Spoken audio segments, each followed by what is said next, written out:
Distribusyonin bagas sa Barangay Pacol sa Syudad Dinaga, pigruso kan mga residente. Health and safety protocols na inautob. Uyan report ni Jessica Kalinog. Dinumog nin tao ang covered court na inikan Barangay Pacol, Naga City kung saan isinagibo ang pananaonin ayudang bagas sa mga residente.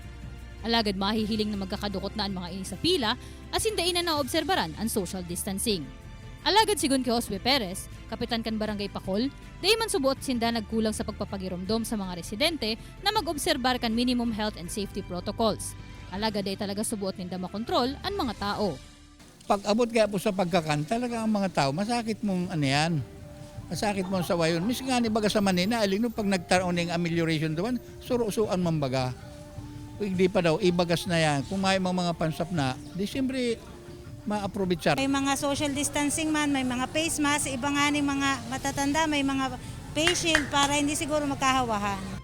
Dagdag pa ni Kapitan Perez, nasa 14,720 katao subuot ang kaipuhan nindang tauanin bagas, kaya day ninda kayang saro-saroon pa ang kada harong para ipanao ang mga ini. Sa sarong pamilya, kung ika may 10 aki, ha, di ko kang 20 kilos. Ang gusto sabihin, hanap-hanapon mo yan.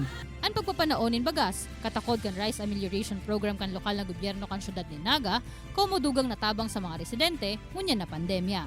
Kaibanan si Gerald Gandia, Jessica Kalinog, Balitang Bicolandia.